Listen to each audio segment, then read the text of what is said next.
Saya pengen membantu marketers, entrepreneurs, brand owners untuk mengedukasi marketnya sehingga mereka mengerti tentang barang yang Anda tawarkan.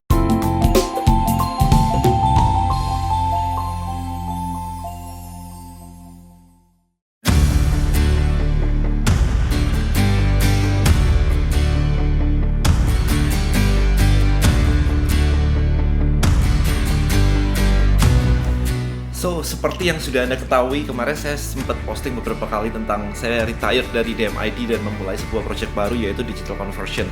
So, di video saya berpikir kemarin, saya lagi memulai project baru benar-benar literally dari nol banget nih. Nggak ada tim, kemudian semuanya benar-benar dari nol banget. Nah, ada beberapa yang bilang ke saya kayak, "Den, sharing dong gimana sih stepmu? Kamu mulai seperti apa sih? Ada tim nggak sih? Kemudian cari project manager nggak sih? Dan sebagainya." So, di video saya take notes, beberapa notes di sini. Saya pengen sharing sih kira-kira step-step apa aja sih yang saya ambil untuk membangun bisnis baru ini seperti ini, supaya kalau misalkan Anda benar-benar dari nol juga, Anda bisa mengerti dan ikut memulainya. Bukan bisnis yang sama tentunya, tapi di bisnis Anda sendiri itu kayak apa sih sebenarnya. So, okay, first thing first, yang saya harus ambil adalah niche-nya siapa, niche marketnya apa, jadi segmen marketnya seperti apa. For me personally, saya udah lama banget di industri digital marketing, entrepreneurship, marketing, marketers, whatever kayak begitu kan. So, niche itu yang saya ambil. Saya nggak mau masuk ke niche yang lain dulu. Saya ada niche yang lain, saya ada supplement niche, ada essential oil niche dan sebagainya. Cuman in this project, saya pengen discuss bahwa saya masuk ke niche digital marketing. Tetap core-nya tetap. Kemudian, what problem to solve? Nah, ini penting banget ya. Jadi bukan cuma masuk ke sebuah niche, kemudian kita bikin produk, habis itu kita jual gitu. Tapi harus solve problem apa sebenarnya. Jadi mereka itu atau market itu memiliki problem apa. Kalau Anda masuk di sebuah niche, lama-lama Anda akan tahu bahwa oh, ternyata market butuhnya ini nggak bisa, butuhnya ini nggak ada dan sebagainya. Itu yang harus Anda cari sehingga Anda bisa solve itu. So, problem yang kita trying to solve sebenarnya adalah basically nggak ada clear platform yang membuat orang bisa ngajarin audiensnya dengan baik. Jadi intinya gini, market itu beli atau nggak beli di Anda. Jadi cold, warm, ke hot. Jadi hot yang udah beli, warm itu yang tahu Anda, sudah subscribe di Anda, followers Anda, dan cold itu orang-orang yang benar-benar nggak tahu Anda sama sekali. So that's the idea. Jadi idenya dalam marketing itu membawa orang dari cold menjadi warm, menjadi hot. Nah, nggak ada platform yang jelas yang membantu kita untuk moving orang atau moving market dari cold ke warm ke hot yang benar-benar integrated gitu ya, yang holistic approach gitu. Saya nggak bisa ceritain lebih detail dulu saat ini karena nanti kita planning untuk launching MVP atau prototype itu di kira-kira bulan Juni akhir atau Juli sekitar itu deh. Itu baru ada prototipenya, jadi itu yang akan kita tes. So sampai itu saya belum bisa cerita detail banget seperti apa platformnya. Cuman idenya adalah itu. Jadi saya pengen membantu marketers, entrepreneurs, brand owners untuk mengedukasi marketnya sehingga mereka mengerti tentang barang yang Anda tawarkan. Kalau mereka mengerti, at the end of the day mereka akan beli produk Anda dan otomatis omset Anda naik. Intinya seperti itu. So I wanna help you to reach 10x your income. Basically itu sih. Oke, so that's the end of the goal. Jadi goalnya itu kayak begitu. Jadi ujung-ujungnya kalau pakai platform ini nanti adalah omset Anda naik gitulah. Intinya seperti itu. Itu yang pengen saya lakukan karena saya pengen make bigger impact saat ini. Nah, kemudian what next nih?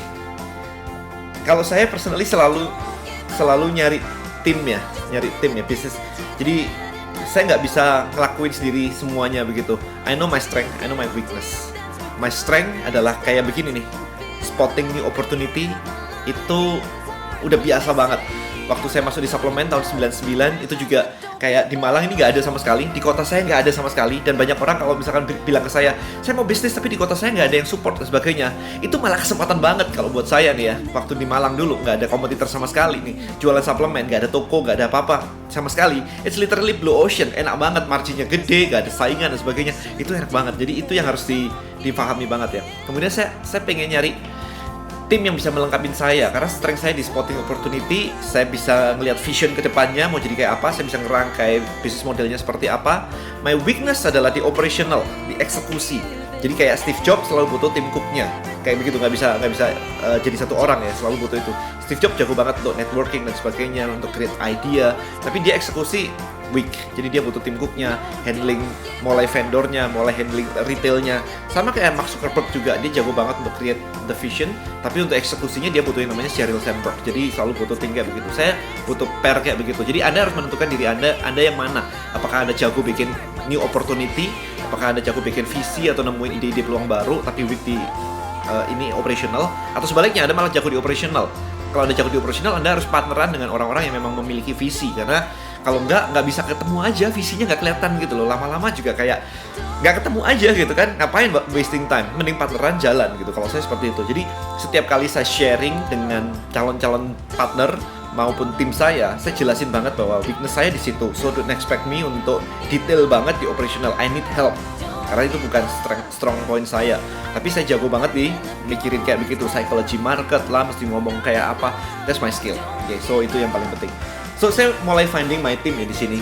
Karena start dari awal, kalau kita berpikir tentang startup, itu selalu mikirnya adalah oke, cari investor gitu. Saya nggak mau mulai dari sana sebenarnya, karena kalau misalkan cari investor kayak begitu, investor sekarang juga lagi rada stuck begitu ya, nggak mau yang kayak oke, saya mau invest project yang masih ide doang, kemudian nggak jelas gimana nasibnya nanti. Itu benar-benar bunuh diri buat investor. Jadi investor sekarang udah pinter-pinter, jadi kalau nggak jelas mereka nggak bakal mau invest. So itu ya, itu kuncinya di situ. So yang saya lakukan adalah saya nyari tim sekarang untuk membuat cash flow saya jalan dulu di awal. Jadi kemarin saya announce di Instagram saya, siapa yang mau, ini benar-benar literally ya, kalau Anda lihat Instagram saya, siapa yang mau join bersama dengan saya, karena saya lagi start new things, benar-benar dari nol banget. Jadi don't expect salary itu tinggi-tinggi, salary-nya 0 sampai minimum, saya bilang kayak begitu. So benefitnya adalah Anda bisa ngelihat gimana sih startup ini berkembang dari nol dan Anda dapat value dari situ. So value itu nggak harus uang ya, value itu bisa kayak begitu. Knowledge di mana Anda bisa execute sendiri, kemudian bisa bekerja bareng saya dan sebagainya. Well, banyak banget yang daftar ternyata kayak begitu kan. Banyak banget yang daftar. So saya mengumpulkan kemarin tuh ada 3 orang, yaitu adalah funnel builder saya, kemudian video editor, kemudian graphic designer. So saya butuh itu untuk bikin, karena itu weakness saya nggak mungkin mulai bisnis kemudian saya harus belajar Photoshop dulu, saya harus belajar ini dulu, bikin website dulu gitu, kelamaan, kagak bisa. So I need my team. Cuman mereka tahu bahwa kita belajar bersama-sama, kita dari nol, kita grow bareng-bareng. Itu yang mereka dapat di situ. Dan dari situ kita membangun. Kemarin untuk cash flow di awal adalah saya jualan buku saya, buku Done is Better Than Perfect kan. Buku itu saya jual with additional video 1 USB dengan total harga 380.000. Jadi idenya adalah supaya orang-orang nggak cuma baca cerita saya dan tahu, tapi mereka dapat video-video kayak begini yang bisa membuka wawasan mereka, mindset mereka, sehingga mereka benar-benar setelah baca dan nonton itu bisa execute. Jadi ada value tambahan di situ. Dan kita jual dengan harga 380.000 sampai 400.000, which is ratusan order ya sudah masuk gitu. Itu membantu banget untuk cash flow di awal. Jadi saya nggak mau kayak cari investor aja without doing nothing gitu kan. Enggak, kita benar-benar fight seperti itu. Dan itu dibantu keren banget oleh tim-tim saya yang ternyata mau join dengan minimum salary, tapi mereka mau belajar. Jadi gimana saya bikin offernya, gimana saya bikin landing page-nya, mereka semua belajar dari situ. Which is mereka punya bisnis masing-masing, tapi itu juga bisa membantu mereka. Nah, ketemu itu, kemudian saya selalu nyari my right hand ya, kayak personal assistant saya sih. Nah ini lagi proses sekarang, personal assistant. So udah ada, cuman lagi nunggu dia masuk aja gitu. Jadi personal assistant tujuannya adalah untuk bener-bener ngelakuin yang saya nggak bisa, yang my weakness tadi nggak bisa. For example kayak, let's create a business proposal, kayak gimana monitoring semuanya, bikin laporannya semuanya, that's my weakness. Numbers dan sebagainya is my weakness. So saya butuh personal assistant untuk meng-assist saya di situ. So it's really depend. Ini cara saya ngebangun bisnis itu kayak begitu. Nah, Anda gimana? Itu terserah Anda, karena strong point saya dan Anda itu benar-benar beda. Waktu saya menjalankan international dropshipping, saya juga punya satu orang yang right hand saya kayak begitu di US kemarin. Jadi memang sama, selalu seperti itu. Oke, berikutnya create a business plan. Jadi create a business plan detail banget. Saya ada beberapa pakai template gitu aja ya, kalau misalkan Anda nggak, ini saya lagi buka laptop saya di sini, jadi pakai template gitu ya. Jadi business plan saya ngomongin tentang gimana sih tujuan company ini mau kemana sih, kemudian problem yang mau di solve itu apa aja, jadi list semua detail. Jadi nggak diingat-ingat doang, saya mau menyelesaikan problem ini tapi diingat-ingat doang gitu, nggak. Harus ditaruh di written, jadi ditulis begitu ya, problemnya apa yang dihadapi para target market Anda, kemudian solusinya apa aja sih. Ini belum bisa saya kasih detail isinya seperti apa, karena memang produknya belum jadi ya. Jadi nanti kalau misalkan udah jadi, ini mungkin saya akan rilis kepada Anda gitu ya. Terus kenapa Anda melakukan ini sekarang? Kenapa nggak nanti atau kenapa nggak dulu-dulu gitu kan? Kemudian market potensialnya seperti apa? Berapa besar sih target market Anda? Apakah kalau Anda misalkan kepengen income-nya gede banget, tapi target marketnya ternyata kecil, ya nggak bakal nyampe gitu. Jadi market size-nya seberapa sih? Nah ini lagi disusun semua. Kemudian visi kedepannya apa? Planningnya per tahun itu seperti apa? Tahun pertama bakal jadi apa? Tahun kedua bakal jadi apa? Kemudian financialnya, butuh berapa budget awal, modal untuk eksekusi ini semuanya, untuk build the software, untuk hiring the team, itu semuanya butuh berapa? Timnya apa aja yang dibutuhkan? Kemudian bisnis modelnya seperti apa? Bisnis modelnya gede ya, maksudnya bisnis modelnya seperti apa nanti habis ini saya bahas. Tapi intinya adalah kira-kira income-nya dari mana, kemudian unique value proposition-nya dari mana, expenses-nya seperti apa, itu semua. Jadi kira-kira seperti itu. Terus kompetisinya siapa aja, jadi di luar sana ada nggak kompetitornya, kompetitor itu strength dan weakness-nya apa aja. Jadi itu quite detail di situ. Cash flow itu penting juga.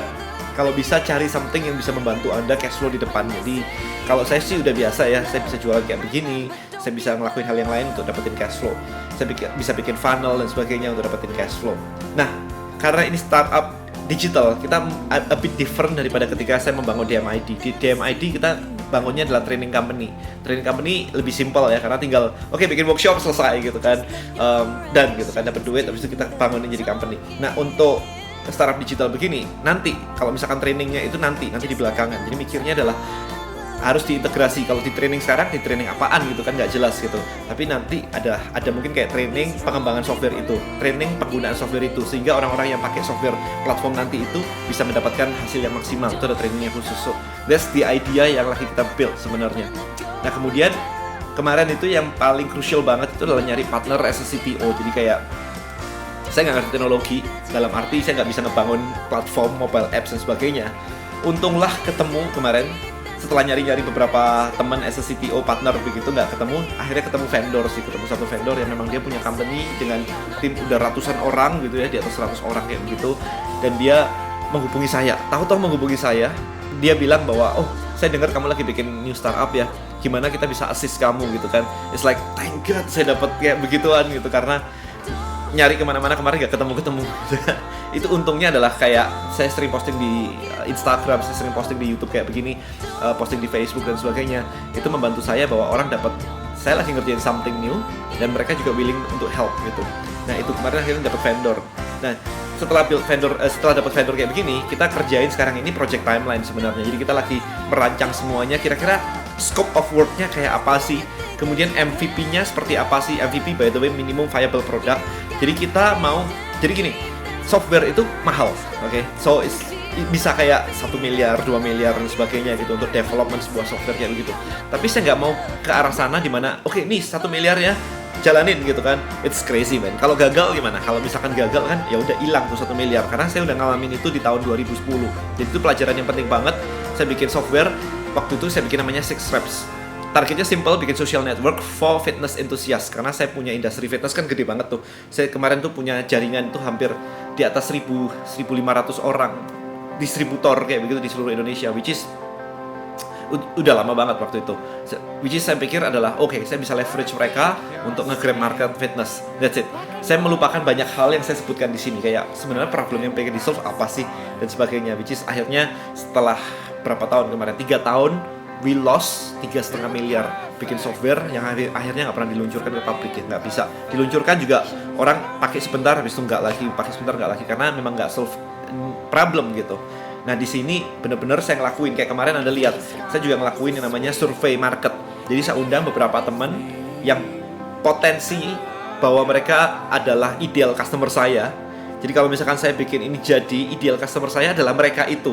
Jadi saya interview mereka, sekarang mereka pakainya apa softwarenya, kemudian challenge-nya apa, yang mereka cari apa, kenapa nggak pakai produk yang lain, kenapa nggak pakai yang itu, kenapa pakai yang ini. Jadi benar-benar diinterview semuanya dan mereka menjawab dengan banyak sudut pandang, beda orang beda lagi gitu kan. Nah dari situ baru saya dapat feedback banyak banget, saya tulis semuanya dan itu sekarang lagi masuk ke bagian analisa gitu ya, kita mau fitur apa aja. Nah balik lagi tadi ke timeline. Kita udah punya timeline, tapi saya nggak mau spend kayak 1 miliar tadi. Jadi kita press gimana caranya untuk spending sedikit mungkin, tapi produknya udah mulai shape up. Nggak semua fitur ada, tapi orang bisa ngeliat, oh kira-kira kayak begini toh maksudnya. Bakal nanti ditambahin lagi, itu urusan belakang. Tapi ketika orang sudah mulai ngeliat kayak begini, kita tes ke market, mungkin close group gitu ya, kayak 10, 20, 50 orang maksimum, kita tes dulu. Mereka ada feedback apa, baru kita akan move forward. Karena kalau enggak, nanti kita udah move panjang banget, terus orang-orang ternyata nggak suka dan harus mundur lagi. Ini malah bahaya banget. So, that's the idea sih. Sekarang yang kita lakukan itu. Nah, kemarin flowchart semuanya, scope of work-nya udah, kita udah decide MVP-nya. Kita mungkin akan launch around Juli, sekitar itu. Kemudian minimum viable-nya udah oke, maksudnya fiturnya udah oke semua untuk minimumnya. Kemudian sekarang kita lagi masuk ke bagian desain UI UX, jadi tampilan aplikasinya seperti apa di handphone, di iOS, di Android dan sebagainya. So kurang lebih itu update saya. Nanti saya akan bikin video lebih lanjut ya, bikin video kayak begini. Saya pengen sharing kepada Anda, so hopefully Anda bisa mendapatkan banyak inputan bagaimana saya start sebuah bisnis, sehingga Anda bisa tahu, oh bikin bisnis kayak begini toh, bukan cuman oke, nyari produk habis itu dijual selesai gitu. Jadi banyak hal seperti itu. Oke, thank you so much. Saya pengen dengar dari Anda. Kira-kira apa sih challenge Anda untuk memulai bisnis baru? Apa sih tantangan Anda untuk memulai bisnis baru? Please tulis di komen. Dan jangan lupa untuk subscribe ke www.dennysantoso.com. Karena update kayak begini akan saya update terus di sana melalui email juga. Thank you so much for watching this video, guys. I'll see you next video. Bye-bye.